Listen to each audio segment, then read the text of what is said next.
Selamat berjumpa kembali dengan kami, channel Film Legenda Nusantara. Dalam channel ini, kami akan menyajikan cerita-cerita legenda, cerita-cerita sejarah Nusantara, kejayaan Nusantara. Semoga kita semua akan menyadari bahwa negara kita, Nusantara, adalah negara yang sangat luar biasa. Salam NKRI. Kidung Senja di Mataram bagian 72. Mereka berlomba untuk lebih dulu mendapatkan tempat terdekat di panggung agar mereka dapat menonton lebih jelas.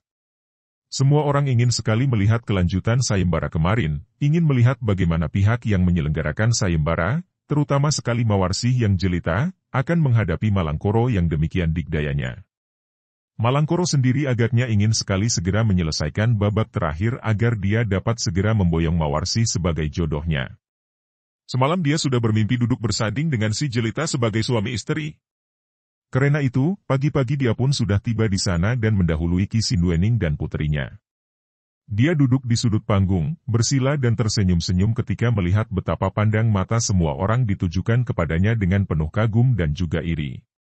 Siapa orangnya yang tidak akan mengiri kalau melihat dia sudah hampir berhasil memondong sang Dyah Ayu Mawarsih? Bahkan 11 orang pemuda lainnya yang kemarin menjadi peserta sayembara akan tetapi sudah kalah dan gagal. Semua lengkap berada di situ, dan pandang mata mereka juga mengandung penyesalan dan kekecewaan. Suasana agak gaduh seperti dalam pasar karena para penonton itu membicarakan sayembara kemarin. Bahan percakapan yang sejak berakhirnya pertandingan kemarin telah ramai melandung dusun-dusun di sekitar tempat itu. Ketika Ki Sinduening dan Mawarsih muncul, suasana yang tadinya gaduh itu menjadi sepi dan semua orang menjadi tegang hatinya. Inilah saat yang mereka nanti-nantikan. Semua mata ditujukan ke arah Mawarsih. Dara ini, seperti juga ayahnya, tenang-tenang saja dan cantik jelita dengan pakaiannya yang serba hitam dan ringkas. Setelah ayah dan anak itu mengambil tempat duduk mereka, Ki Sinduening bangkit berdiri lagi dan melangkah ke tengah panggung. Dia memandang ke sekeliling, diam-diam hatinya mengharapkan apa yang selalu dinantikan putrinya, lalu berkata dengan suaranya yang lembut dan tegas. Saudara sekalian, karena pertandingan sayembara belum selesai, maka hari ini masih ada yang berkenan mengikuti sayembara, kami masih membuka kesempatan itu. Hari ini, peserta tunggal hanya tinggal seorang, yaitu anak Mas Malangkoro.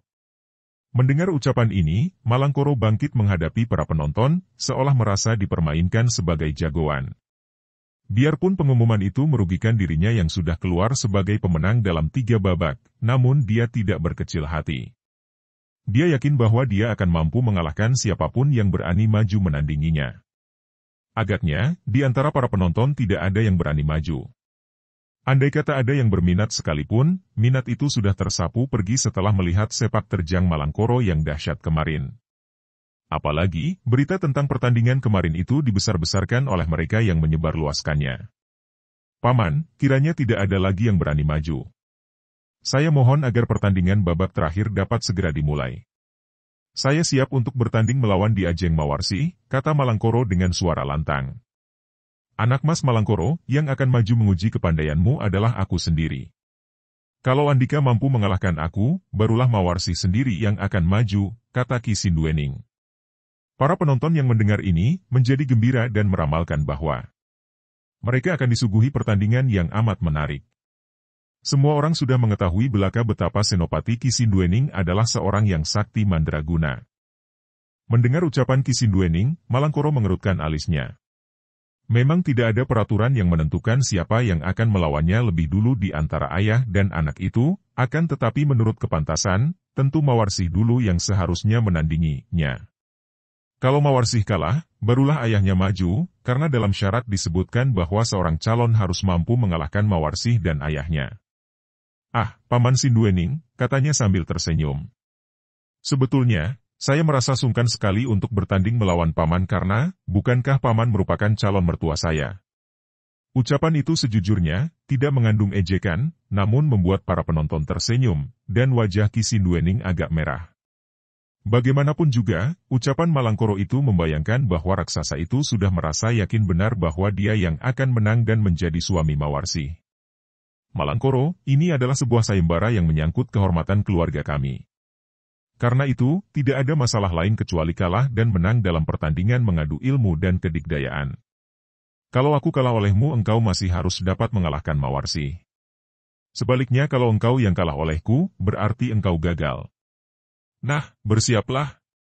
Malangkoro maklum bahwa menghadapi Ki Sinduening, dia tidak boleh main-main. Dia belum pernah menyaksikan kehebatan Senopati ini, akan tetapi dia sudah banyak mendengar akan kesaktiannya. Tidak mengherankan kalau Ki Sinduening sakti mandraguna. Para murid mendiang Sunan Gunung Jati memang terkenal memiliki kedikdayaan. Dia melirik ke kiri, ke arah para penonton yang berjubel di sekeliling panggung dan melihat seorang kakek berdiri di antara penonton. Hatinya menjadi tenang. Kakek itu adalah Danyang Gurita, gurunya yang ternyata memenuhi permintaannya untuk membantunya pada hari itu. Dia mengeluh di depan gurunya tentang kekhawatirannya melawan Ki Sinduening dan guru itu berjanji akan hadir dan membantu muridnya kalau perlu. Baiklah, Paman. Saya telah siap, katanya, dan tidak seperti dalam pertandingan pertai dan penyisihan kemarin, di mana dia sama sekali tidak pernah membuka pasangan, kini raksasa itu membuka pasangan kuda-kuda yang kokoh kuat. Kedua kaki yang panjang itu terpentang lebar, kaki kiri di belakang ditekuk, kedua lengan yang panjang itu pun menyilang dengan tangan ditekuk ke belakang dan jari-jari melengkung, seolah kedua lengan itu meniru bentuk ulat yang siap untuk mematuk. Melihat lawannya sudah siap, Ki Sinduening berdoa mohon perlindungan dan kekuatan kepada Tuhan dan mengerahkan aji kesaktian Hasta Legawa sehingga kedua lengannya dialiri tenaga sakti yang kuat. Setelah itu, dia memasang kuda-kuda, kedua kaki terpentang lebar, kedua lutut ditekuk dan kedua tangan membuat gerakan melingkar dari atas ke bawah, dari kanan kiri dan kedua tangan berhenti di depan dada dengan jari-jari terbuka. Mulailah dengan seranganmu, Malangkoro, bentaknya dengan suara lantang. Maafkan saya, Paman, jawab Malangkoro dan tiba-tiba saja kedua lengan yang menyilang itu meluncur ke depan, kedua tangannya yang besar menyambar, yang kiri ke arah leher, yang kanan menyusul ke arah perut. Dahsyat bukan main serangan Malangkoro ini dan terdengar angin pukulan menyambar. Dari serangannya ini saja mudah diketahui bahwa sekali ini Malangkoro bersungguh-sungguh, tentu karena dia takut kalah dan gagal memperistri Mawarsi yang jelita. Haiyit! Ki Sinduening melihat betapa dahsyat kedua tangan lawan itu. Satu saja di antara kedua tangan raksasa itu mengenai tubuhnya, belum tentu kekebalannya dapat menahan, maka dia pun membuat gerakan ke samping dan melangkah ke belakang, mengelak sehingga dua sambaran tangan itu luput. Ketika tubuh Malangkoro menyambar lewat, Ki Sinduening menyambar dari samping dengan tendangan kakinya, ke arah perut lawan. Wutut! Plak! Kaki itu mental kembali bertemu dengan tangkisan lengan Malangkoro. Keduanya merasa betapa kuatnya tenaga lawan memulai bentakan kaki dan lengan itu. Kembali Malangkoro menyerang, kini lebih dahsyat karena dia yakin sekarang akan kedikdayaan lawan dan dia harus dapat menang. Ketika dia menggerakkan kedua tangannya yang masih membentuk sepasang ular itu, angin pukulannya sampai terasa oleh para penonton di bawah panggung. Namun, Ki Sinduening segera dapat melihat kekurangan lawan yang tenaganya hebat itu, ialah kecepatan. Malangkoro mungkin lebih kuat darinya, akan tetapi jelas dia lebih cepat dan dia harus mempergunakan kelebihannya ini untuk mendapatkan kemenangan. Maka, dia pun mengerahkan tenaganya dan bergerak cepat untuk mengimbangi serangan lawan yang bertubi-tubi dan dahsyat itu. Malangkoro menggunakan jurus pencak Sarpokrodo, ular marah. Kedua lengannya menyambar-nyambar dan gerakannya mirip dua ekor ular yang mengamuk dan semua gerakan ini masih diperkuat lagi oleh tendangan-tendangan kakinya yang panjang dan kuat. Diam-diam Ki Sinduening kagum. Raksasa muda ini memang memiliki kedikdayaan yang hebat. Melihat kehebatannya, memang dia pantas untuk dijadikan seorang senopati perang, juga pria dengan kedikdayaan seperti inilah yang pantas menjadi mantunya. Akan tetapi ada satu kekurangan dan halangan yang agaknya tidak memungkinkan hal itu terjadi, ialah bahwa Mawarsih tidak menyukainya. Menyerahkan putri tunggalnya untuk menjadi istri seorang pria yang tidak disukainya, sama saja dengan menyerahkan seekor domba kepada seorang jagal. Ki Sinduening juga mengerahkan seluruh kemampuannya untuk menggagalkan usaha Malangkoro keluar dari sayembara sebagai pemenang yang berhak memperistri Mawarsih. Dia menggunakan kecepatan gerakannya untuk mengimbangi lawan. Aji Hasta Legawa, tangan tangkas, dia mainkan dengan cepat, membuat tubuhnya berkelabatan dan kedua tangannya seolah berubah menjadi 6.